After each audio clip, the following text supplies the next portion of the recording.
আপনি এই ভিডিওটি দেখছেন তার মানে অবশ্যই ইকেন H9r অ্যাকশন ক্যামেরা কেনার কথা ভাবছেন। কিন্তু ক্যামেরাটি কেনা কি উচিত হবে নাকি এ বাজেটে আরও ভালো অপশন রয়েছে? নিশ্চয়ই এই ধরনের প্রশ্ন আপনার মনে ঘুরপাক খাচ্ছে।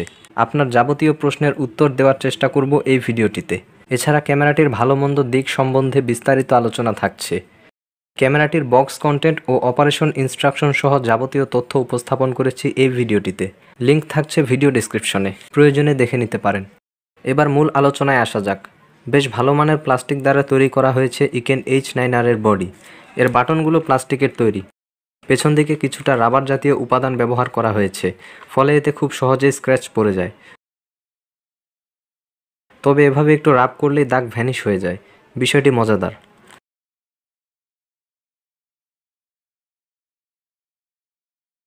ক্যামেরাটির সাথে এর সকল প্রয়োজনীয় অ্যাক্সেসরিজ দেওয়া হয়েছে। এগুলো প্লাস্টিকের তৈরি, যা খুব বেশি টেকসই না। ব্যবহারে যত্নশীল না হলে ভেঙে যাওয়ার আশঙ্কা থাকে, যা আমার দ্বারা হয়েছে। তাই ক্যামেরাটি ব্যবহারে সাবধানতার বিকল্প নেই। এর ওয়াটারপ্রুফ কেসিংটি বেশ ভালো মানের, মানে এটা আসলেই ওয়াটারপ্রুফ। ইকেন দাবি করছে এটি সর্বোচ্চ 30 ফিট গভীরতা পর্যন্ত ক্যামেরাটিকে অক্ষত রাখে। আমি 10 ফিটের মতো ডুবিয়ে দেখেছি। তবে এটা নিয়ে 30 ফিট গভীরে যাওয়ার মতো দুঃসাহস না দেখানোই ভালো।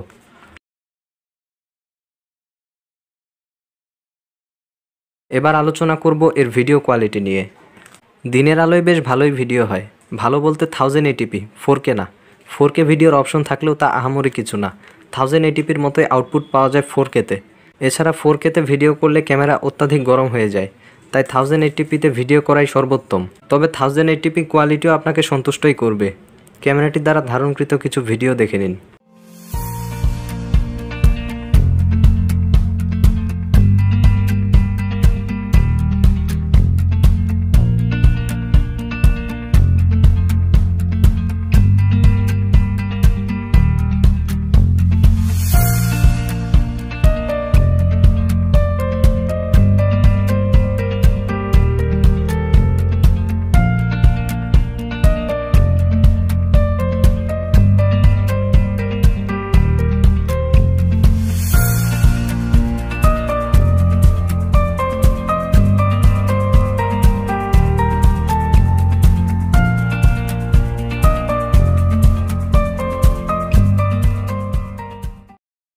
এর ভিডিও খুব বেশি স্টেবল না। আপনার ভিডিও এডিটিং সফটওয়্যারের মাধ্যমে স্টেবিলাইজ করে নিতে পারেন, সেক্ষেত্রে ভালোই ফলাফল পাওয়া যায়। এছাড়া ছবি তোলার অপশন রয়েছে ক্যামেরাটিতে, যদিও তা কাজের না। এবার আসি অডিও কোয়ালিটিতে। এর অডিও কোয়ালিটি নিয়ে লোকে অনেক বদনাম করে। সত্যি বলতে অডিও অতটাও খারাপ না, এমনি ভিডিও করলে কোনো সমস্যা হয় না। আপনি এখন যে অডিওটি শুনতে পাচ্ছেন তা ইকেন H9r এর ইন্টারনাল মাইক্রোফোন দ্বারা রেকর্ড করা হয়েছে। আপনি এখন যে অডিওটি শুনতে পাচ্ছেন তা ইকেন H9r এর ইন্টারনাল মাইক্রোফোন দ্বারা রেকর্ড করা হয়েছে। আসল বিপত্তি বাধে বাইক চালানোর সময়। বাতাসের হালকা ধাক্কাতেই তীব্র শব্দে আপনার কথা হারিয়ে যায়।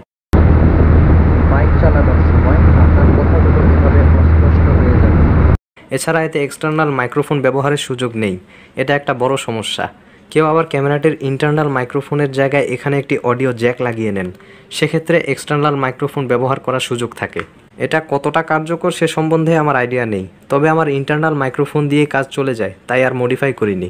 অবশ্য এই বিষয়ে একটা ভিডিও বানানো যেতে পারে, কমেন্ট করে জানান বানাবো কি না।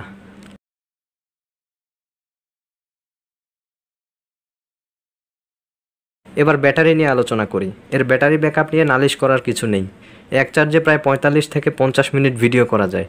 আপনার জন্য তা যথেষ্ট না হলে কিছু এক্সট্রা ব্যাটারি কিনে নিতে পারেন।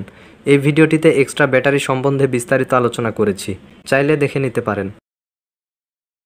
এবার ক্যামেরাটির কিছু সুবিধা ও অসুবিধা নিয়ে আলোচনা করব। সবচেয়ে বড় সুবিধা হলো এর বিক্রয় মূল্য। সাধ্যের মধ্যেই গরিবের গোপ্রোটি আপনি পেয়ে যাবেন। 4K ভিডিও না হলেও ফুল HD অর্থাৎ 1080pতে ভিডিও করা যায়, মানে ভিডিও কোয়ালিটিও মন্দ নয়। সাথে দেওয়া ওয়াটারপ্রুফ কেসিংটি আসলেই ওয়াটারপ্রুফ। এলাকার সুইমিং পুলে ভালোই ফাপড় নিতে পারবেন। এর সাথে দেওয়া রিমোটটিও ওয়াটারপ্রুফ, এটাও পানিতে ডোবানো যায়। এবার আসি কিছু অসুবিধায়। প্রথমত ক্যামেরাটির আউটলুক খুব বেশি অ্যাট্রাকটিভ না, মানে একটা সস্তা ব্যাপার আছে। ব্যাটারি ব্যাকআপ 50 মিনিট হলেও আপনি একটানা 50 মিনিট ভিডিও করতে পারবেন না। 15 মিনিট পরপর কিছুটা বিরতি দিতে হবে। ওয়্যারলেসলি ফাইল ট্রান্সফার করার জন্য ওয়াইফাই রয়েছে। নির্দিষ্ট অ্যাপ্লিকেশনটি প্লে স্টোর থেকে ডাউনলোড করলে তারবিহীন ফাইল ট্রান্সফার করতে পারবেন। তবে এ প্রক্রিয়া অনেক ধীর গতির, 2-1টা ভিডিও ট্রান্সফার করলে আপনার শখ মিটে যাবে।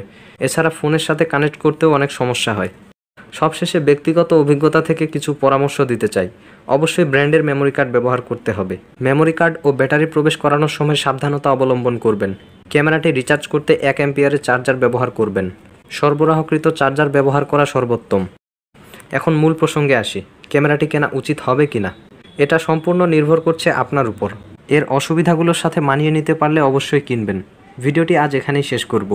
ভিডিওটি ভালো লাগলে লাইক দিন, ভালো না লাগলে ডিসলাইক দিন, প্রয়োজন হলে শেয়ার করুন। ইলেকট্রনিক্স নিয়ে আগ্রহী হলে চ্যানেলটি সাবস্ক্রাইব করে সাথে থাকবেন।